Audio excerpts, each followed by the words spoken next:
Dans un groupe de potes, il y a toujours une personne qui est un peu moins bruyante, mais qui sort toujours ses potes des situations délicates. Celui qui, quand t'as une panne de bagnole, bah c'est lui qui va te chercher. Celui qui, quand t'as rien à manger chez lui, bah tu vas manger chez lui.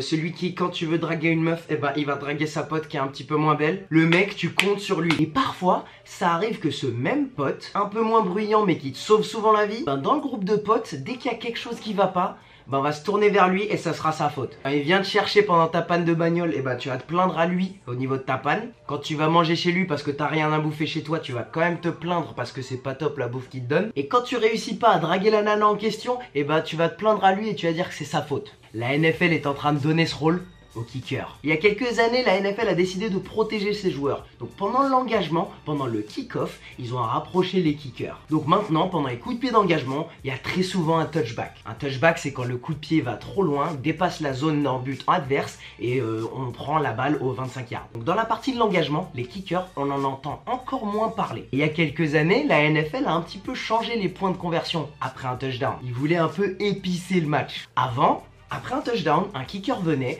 mettait un coup de pied d'une quinzaine de yards, c'était facile, il le mettait à 98% du temps, et il partait, on n'entendait pas parler de lui, mais il faisait son taf. Maintenant la NFL a reculé ce coup de pied de conversion, il est à 33 yards.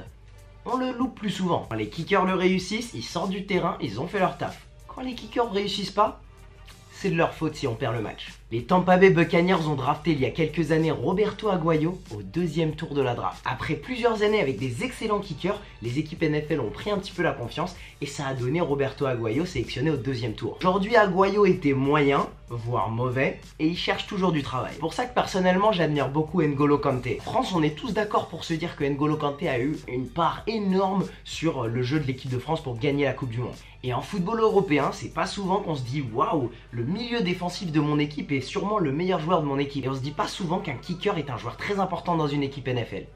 Jusqu'à ce qu'on en ait besoin. Les Chargers l'an dernier étaient très bons et ont manqué les playoffs parce qu'ils n'avaient pas de kicker pour convertir les points. Plusieurs matchs se sont finis à moins de 3 points de différence et un bon kicker aurait fait la différence entre des playoffs ou être à la maison à la fin de décembre. Les Browns auraient gagné leur premier match en 625 jours si Zane Gonzalez, leur kicker, n'avait pas manqué 4 coups de pied en intérieur à la Nouvelle-Orléans. Ils auraient aussi gagné leur premier match s'ils n'avaient pas manqué le dernier coup de pied face aux Steelers à la première semaine. En plus de ça, les Vikings et les Packers ont joué. Les performances des kickers des Vikings et des Packers ont sûrement coûté à ces équipes une place en playoff ou une meilleure place en playoff. Mason Crosby et Daniel Carlson avaient tous les deux leurs tentatives pour gagner le match pour les Packers et les Vikings.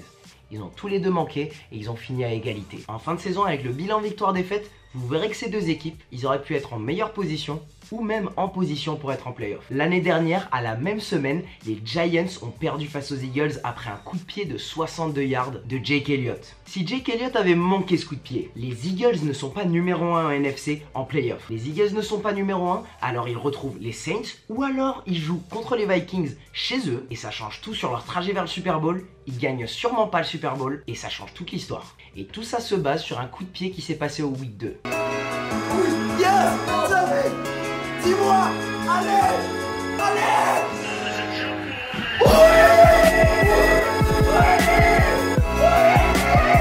Et salut l'équipe, merci d'avoir regardé cette vidéo. Si elle vous a plu, n'oubliez pas de mettre un pouce bleu, de vous abonner, mettre la cloche et de commenter votre avis sur le sujet. Je peux faire des vidéos un peu plus courtes et plus souvent comme ça. Alors dites-moi dans les commentaires, est-ce que ça vous plaît des vidéos plus courtes ou vous voulez des talks un peu plus longs de 10-15 minutes. Et pour tout le reste, on se retrouve mercredi 18 h pour plus de NFL, plus de NBA. Et ce sera tout pour moi. Allez, ciao!